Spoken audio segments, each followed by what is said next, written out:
দর্শক, আপনারা হয়তো এরই মাঝে জানেন, ভারত বাংলাদেশ দ্বিতীয় ওয়ানডে ম্যাচ শেষে বাংলাদেশ সমর্থকদের হাতে ভারতীয় সমর্থক সুধীর গৌতমের হেনস্থা হওয়ার অভিযোগ নিয়ে তোলপাড় চলছে প্রায় দুই দেশের গণমাধ্যমে।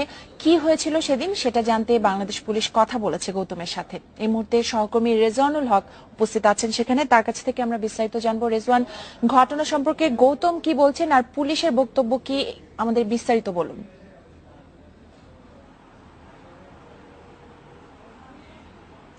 আসলে এই মুহূর্তে আমি দাঁড়িয়ে আছি মিরপুর একের যে প্রিন্স হোটেলটি রয়েছে, যেখানে গতকালকে আপনি জানেন যে গতকালকে একটি ঘটনা ঘটেছিল। মিরপুর খেলা দেখতে গিয়ে যে ভারতের একজন সমর্থক যিনি গৌতম কুমার সুধীর কুমার গৌতম যিনি নাজেহাল হয়েছেন এমন অভিযোগ উঠেছে। ঠিক আমি এখন তার রুমেই আছি, যিনি যে হোটেলটিতে অবস্থান করেছেন প্রিন্স হোটেল, সেখানে আমি অবস্থান করছি। আমি কথা না বাড়িয়ে এই মুহূর্তে চলে যাব তার আসলে আসলে কি ঘটনাটি ঘটেছিল সেটি জানার জন্য আমি কথা বলছি গৌতমের সাথে। Mister Gautam, what happened yesterday? What incidents you observed जब in our country? जब मैच खत्म हुई, बांग्लादेश टीम जीती, तो हम काफी बांग्लादेश दर्शकों के बीच घिर गए। फिर एक ने मुझे धक्का दिया। फिर वहां से हम सोचे कि अब तो मेरी टीम मैच हार गई। फिर मैं ग्रैंड स्टैंड से नीचे आए। जब गेट नंबर 2 से बाहर के लिए गए तो गेट पूरी ब्लॉक थी, पूरी पब्लिक का जमावड़ा था। फिर मैं वहां से भाग के 1 नंबर गेट पे गए। 1 नंबर गेट से जैसे ही बाहर निकले तो वहां पे मेरी थैली पड़ी हुई थी सैलून में, जहाँ पे ये हेयर कटिंग करते हैं। तो मैंने सैलून वालों को अपना बैग दे दिए थे। मैच खत्म होने के बाद मैंने जैसे बैग लेने गए, सारे पब्लिक मेरे पीछे दौड़ गए। फिर सैलून वालों ने मुझे अंदर करके वो शटर गिरा दिए। 10 मिनट तक तो मेरे शटर के अंदर रहे। जब पब्लिक कम हुई फिर उन्होंने बैग दिए, फिर पब्लिक आ गई तो पूरे धकेलने लगे। अच्छा, is there anyone hit you or is there anyone insult you? हाँ, आपको कोई मारा? जब वहां से मैं बैग लेकर वापस आए तो काफी लोग मुझे धकेलने लगे, बांग्लादेश करके बुआ करके धकेलने लगे। फिर मुझे 2 सिपाही मिले, 2 पुलिसमैन मिले। उन्होंने मुझे अपने साथ ले जाकर गेट नंबर 2 के पास एक ऑटो थी सीएनजी, फिर सीएनजी में उन्होंने बैठा दिया होटल के लिए। तो मैंने अपने मित्र विनोद लंबा जी से बात की तो वो बोले कि ठीक है सुधीर तुम मेरे आपको कोई मारा? नहीं, मारा नहीं, धकेलने के बाद जब पुलिस वालों ने साथ में ले गए, सीएनजी में बैठा दिए। सीएनजी में बैठाने के बाद उन्होंने सीएनजी के ऊपर डंडे चलाए और पत्थर मारे। तब तक सीएनजी भी उसका कुछ पर्दे फट गए, उनका भी नुकसान हुआ और उन्होंने मुझे होटल ड्रॉप किए। Is there any injured in your body or anyone hit you openly? No, जब मैं ऑटो में बैठ गया तो ऑटो की गेट आपके बंद हो शरीर गई। में कोई नहीं। जख्म?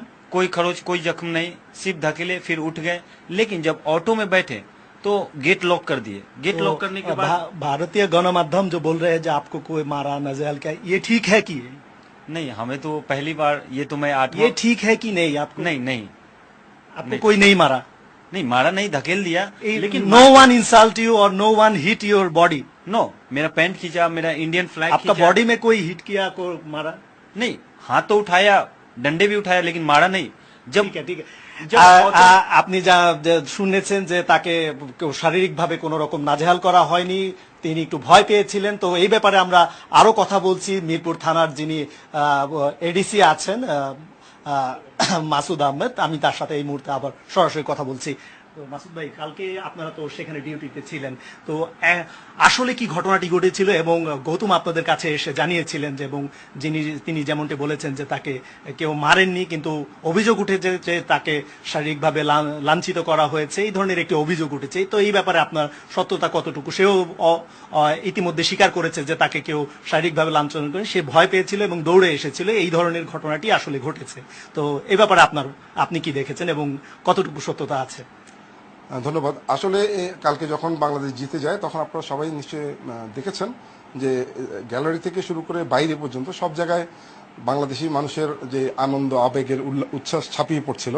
সে তখনই উনি যখন বেরোচ্ছিলেন তখন ওনাকে ইতিমধ্যে উনি খুব প্রসিদ্ধ হয়ে গেছেন, আমাদের দেশে সবাই ওনাকে চিনে ওনার গেট আপের জন্য বা ওনার এই সমস্ত কারণে।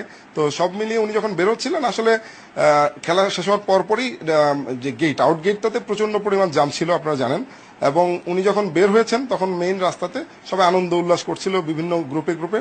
তো উনি যখন বের হয়ে একটি সেলুনে যাওয়ার চেষ্টা করেছিলেন, যেটা আপনারা ওনার মুখ থেকেই শুনলেন। এই ঘটনাটি ঘটার পরে আমাদের পুলিশের দায়িত্বরত পুলিশরা সেখানে গিয়েছেন এবং ওখানে সেলুনের দরজা খুলে ওনাকে ওখান থেকে বের করে 1 নম্বর গেটের সামনে নিয়ে আসে এবং একটা সিএনজিতে করে ওনাকে ওনার হোটেল ডেস্টিনেশন অর্থাৎ প্রিন্স হোটেলের উদ্দেশ্যে ওনাকে পাঠিয়ে দেওয়া হয়। আর যেটি বলেছেন যে পাথর ওরকম কোনো আসলে রাস্তাতে ওরকম কিছু ছিল না, তারপর হয়তো আশেপাশে কোনো কিছু থাকলে সেটা হয়তো সিএনজিতে উদ্দেশ্য করে নিক্ষেপ করতে পারে। আর লাঠির যে ব্যাপারটা, আসলে ন্যাশনাল ফ্ল্যাগ ক্যারি করার জন্য অনেকেই ছোট ছোট স্টিক হাতে ছিল অনেকের, ন্যাশনাল ফ্ল্যাগ ক্যারি করার জন্য।